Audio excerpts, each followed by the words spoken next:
आपका स्वागत है। आज हम लोग बात करने वाले हैं डीजीएचएस के रिगार्डिंग ये वीडियो रहेगा। अगर आप नए होंगे हमारे चैनल पर तो चैनल को सब्सक्राइब जरूर कर लेंगे। और किनका मतलब मान लेते हैं कि बहुत से लोगों का मेल आ चुका है तो इसके बारे में बात करेंगे। जिनका नहीं आया है वो लोग क्या करें, तो उन लोगों के बारे में भी बात करेंगे। तो हम लोग पोस्ट वाइज बात करते हैं। इसमें से आप लोगों को पता होगा कि 64 तरह का पोस्ट था, ठीक है। ये 64 तरह का पोस्ट ये आप लोग देख सकते हैं। इन सब का रिजल्ट आउट कर दिया गया है। इन सब पोस्ट का रिजल्ट आउट कर दिया गया है। लास्ट में फील्ड वर्कर का आया है, तो फील्ड वर्कर वालों का भी क्या हुआ कि अब मेल आना शुरू हो चुका। डीबी ये सब हो रहा है, ठीक है। ये प्रोसेस में है। बहुत लोग अपना जैसा भी उसमें डीबी मेल में आ रहा है वैसा वो लोग प्रक्रिया कर भी रहे हैं। कई लोग किसी पोस्ट में क्या हुआ है कि प्रेजेंट होने को बोला जा रहा है तो प्रेजेंट हुए हैं वो लोग। किन लोगों का स्पीड पोस्ट करने के लिए बोला गया है तो स्पीड पोस्ट भी किए हैं। फिर मेल करने के लिए बोला गया तो मेल भी किए हैं। तो ये लोग अपना प्रक्रिया कर रहे हैं। तो हमको वीडियो इसलिए बनाना पड़ा कि बहुत लोग इस कन्फ्यूजन में हैं कि मान लेते हैं कि उनका मेल आ गया, वो लोग क्या करें। उनका डीवी के लिए क्या मेल भेज दिए, मतलब डीवी के लिए मेल कर दिए, पूरा डॉक्यूमेंट्स को मेल कर दिए। वो जो एड्रेस दिया गया है आपको अटैचमेंट में, तो क्या उनका जॉब कंफर्म हो गया। तो अगर आपका डॉक्यूमेंट सही होगा तो इस बारे में हम बात कर लेते हैं। अगर आपका डॉक्यूमेंट्स में कोई प्रॉब्लम नहीं होगा तो आप अपना जॉब को सिक्योर कर सकते हैं। आपको कोई दिक्कत वाला बात नहीं है। आपका प्रॉपर जब सब जाँच उच हो जाएगा तो उसके बाद आपको मेल के द्वारा आपको इन्फॉर्म कर दिया जाएगा कि ये फाइनली आप सिलेक्टेड हो गए हैं। मेल के द्वारा भी इन्फॉर्म किया जाएगा, ठीक है। और उसके बाद अगर मेल के द्वारा बाय द वे नहीं इन्फॉर्म किया जाता है तो आपको बस उधर से ज्वाइनिंग लेटर इशू करके भेज दिया जाएगा, ठीक है ना। यही प्रक्रिया होने वाला है। ये हर पोस्ट के लिए है। अगर मान लेते हैं किसी पोस्ट में एक्सपीरियंस मांगा गया है या सर्टिफिकेट मांगा गया है तो बहुत लोग क्या करते हैं कि सर्टिफिकेट इधर उधर से ले लेते हैं। तो अगर सर्टिफिकेट वो लोग जांच करेंगे, अगर सर्टिफिकेट बढ़िया जगह से पाया जाता है, ओरिजिनल पाया जाता है, तभी आपको रखेंगे, नहीं तो फिर आपका कैंडिडेचर को रिजेक्ट कर दिया जाएगा। आपको मेल के द्वारा मंगाने का उन लोगों का वही उद्देश्य है कि अच्छा से वो लोग जांच करेंगे पहले डॉक्यूमेंट्स को, उसके बाद ही आपको लेंगे। तो अगर अगर सर्टिफिकेट होगा तो फिर लेंगे नहीं, अगर सही होगा तो कोई दिक्कत वाला बात नहीं है, आपका सिलेक्शन आराम से हो जाएगा।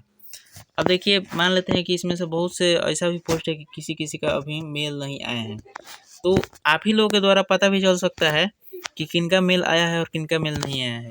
इसमें जितने भी 64 तरह का पोस्ट हैं, तो अगर आप ये वीडियो देख रहे हैं तो अगर आपका सिलेक्शन हो चुका है तो कमेंट बॉक्स में कमेंट करके बताइए कि आपका सिलेक्शन हो चुका है और मेरे मेल प्राप्त हुआ है मुझे। क्योंकि सबका डीबी के लिए मेल ही आया होगा कि आप सिलेक्टेड हैं, अपॉइंटमेंट ऑफर लेटर करके ऐसे कुछ आया होगा। तो जिनका भी सिलेक्शन हुआ होगा उनका मेल ही आया होगा। तो जिनका भी आ गया है तो लोग कमेंट करके बताइए, या कमेंट नहीं कर सकते हैं तो मेरे पर्सनल व्हाट्सअप नंबर पर बता सकते हैं। 73 21 91 73 74 पर आप ज़रूर व्हाट्सअप कर दें कि आपका सिलेक्शन इस पोस्ट पर हो गया है। इससे ये भी एक फ़ायदा होगा कि अगर आपके पोस्ट का अगर 2-4 लड़के अगर मिलते हैं तो हम क्या कर रहे हैं, ग्रुप क्रिएट कर दे रहे हैं, ठीक है। ग्रुप क्रिएट करके लिंक आपको पिन कर देंगे, आप उसमें ज्वाइन हो जाइएगा। ये भी एक फ़ायदा होगा कि आपको बैठे बैठे एक मतलब दोस्त मिल जाएगा। आप लोग अपना डिस्कशन करते रहिए, क्योंकि अच्छा भी रहता है कहीं आने जाने में, या कोई भी बात ही हो गया तो अच्छा रहता है, ठीक है ना। तो इसलिए बोल रहे हैं कि आप अगर जो भी लोग हैं जिनका अगर सिलेक्शन हो चुका है, कोई भी पोस्ट हो, इसमें से टेक्नीशियन हो, लेबोरेटरी अटेंडेंट हो, बहुत से लोग वार्ड बॉय वाले पूछ रहे हैं कि उनका मेल आया है कि नहीं। तो अगर आप लोगों में किन्हीं में से भी कोई वार्ड बॉय का कैंडिडेट हो जिनका मेल प्राप्त हुए हो तो आप लोग कमेंट करके बताइए। अगर नहीं आया है वो भी कमेंट करके बताइए, ठीक है। क्योंकि ये जानना भी ज़रूरी है। बहुत से लोग अब मान लेते हैं कि जिनका रैंक अच्छा नहीं होगा तो उन लोगों का तो नहीं आया होगा, नहीं आएगा, क्योंकि सीट के अकॉर्डिंग और रैंक के अकॉर्डिंग वो मेल आ रहे हैं, आप लोगों को पता होगा। अब फील्ड वर्कर का ही बात करते, फील्ड वर्कर में सबसे ज़्यादा फॉर्म फिल हुआ था, और फील्ड वर्कर में लगभग 90 रैंक तक क्या हुआ कि आप किसी भी कैटेगरी में हो, एनी कैटेगरी, अगर आपका 90 रैंक के अंडर में है तो आपको ईवर में काउंट कर लिया गया और अब सबको मेल प्राप्त हो गया। मेरे पास सबसे ज़्यादा मतलब फील्ड वर्कर वाला लड़का का है मैसेज। अभी तो बहुत लोगों को जुड़ना भी है। तो यूआर में सबको काउंट कर लिया गया। उसके बाद क्या हुआ, जो बाकी बचा 28 पोस्ट या 28 जो पोस्ट था ओबीसी में, तो लगभग 113 या 14 रैंक तक क्या हुआ कि ओबीसी वालों को सिलेक्शन हुआ, 113-14 रैंक तक। मतलब मेरे पास जो डाटा है, अब आगे भी बढ़ सकता है, ये कह नहीं सकते हैं। उसके बाद क्या हुआ, फिर सीट के अकॉर्डिंग क्या हुआ कि 90 के बाद जितने भी सीट के अकॉर्डिंग जितने भी मिले उनको कैटेगरी वाइज, एससी हो एसटी हो, तो वो लोग भी सिलेक्ट, मतलब 140 रैंक तक क्या हुआ कि उन लोगों का सिलेक्शन, ठीक है। 140-50 रैंक तक, मतलब अराउंड 150 अगर कैटेगरी में है तो उनका सिलेक्शन हुआ है, ठीक है ना। तो ये इन लोगों का थोड़ा सा ये गलत हुआ, रिजल्ट तैयार करने में ऐसा नहीं करना चाहिए था। ये क्या करते कि एक फाइनली कट ऑफ बना देते ये लोग, जो तैयार कर रहे थे रिजल्ट, फाइनली कट ऑफ एक तैयार करते कि हम इतना कट ऑफ के बाद को हम ले रहे हैं या इतना रैंक के बाद को हम ले रहे हैं, और थोड़ा सा बच्चों को मन में कोई डाउट नहीं रहता कि मेरा आएगा या नहीं आएगा। ये हर पोस्ट के लिए डाउट हो गया है कि मेरा नहीं आया आपका आ गया, मेरा नहीं आया आपका आ गया।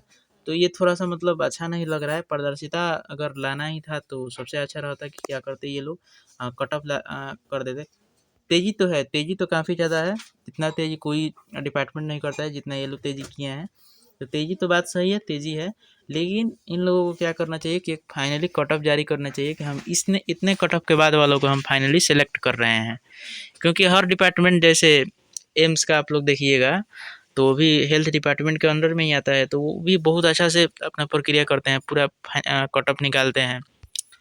तो आप लोग कमेंट करके बताइए कि आपका कौन सा पोस्ट है, आप किस पोस्ट पर सिलेक्टेड हुए हैं। बस कुछ नहीं, अगर नहीं पर्सनल कर सकते हैं, कमेंट नहीं कर सकते हैं तो व्हाट्सएप पर बता सकते हैं, ठीक है, या कमेंट कीजिएगा तो बहुत अच्छा है। ये हर पोस्ट का अब रिजल्ट आ चुका है, ऐसा बात नहीं कि नहीं आया है, और ज़्यादा बहुत मतलब लोगों का मेल भी प्राप्त हो चुके हैं, ऐसा कोई नहीं है कि जिनका मेल प्राप्त नहीं हुआ है। हाँ, बस उनका रैंक अच्छा रहना चाहिए। अब किन्हीं में मान लेते हैं कि 2 सीट है, 2 ही सीट है और यूआर में उनका रैंक 1 है, तो उनको अगर मान लेते हैं कि रैंक अगर मेल अभी नहीं प्राप्त हुए हैं तो उनका मेल आ जाएगा। कोई भी पोस्ट हो सकता है कि उन पोस्ट का अभी ज्वाइन ये सब अब प्रक्रिया अभी शुरू नहीं हुआ हो। तो बहुत से लोग वैसे भी मेरे पास किए थे मैसेज, तो सबका बारी-बारी से बताना थोड़ा-सा पॉसिबल नहीं है, ठीक है। तो इसलिए सोचे कि आपको वीडियो बना दें और सबको हेल्प हो जाएगा। तो जिनका भी पोस्ट में सिलेक्शन हुआ है, कोई भी पोस्ट हो, हर पोस्ट अच्छा है, हर पोस्ट के लिए सैलरी वगैरह जॉब प्रोफाइल सब अच्छा है। इससे पहले फील्ड वर्कर का जो जॉब रिस्पॉन्सिबिलिटी है उसके लिए हम वीडियो बना चुके हैं। सैलरी के बारे में उससे पहले ही वीडियो बन चुका था, तो आप लोग जाकर उस वीडियो को भी देख सकते हैं। तो मिलते हैं फिर किसी अगले वीडियो में ऑथेंटिक जानकारी के साथ। जय हिंद। और एक बात और, मान लेते हैं कि जिनका मेल नहीं प्राप्त हुआ तो वो लोग, ऐसा बात नहीं है कि दूसरे एग्जाम का भी प्रिपरेशन है, दूसरे एग्जाम का आराम से आप तैयारी करें, बहुत सा वैकेंसी है, उसके लिए तैयारी करें, ठीक है।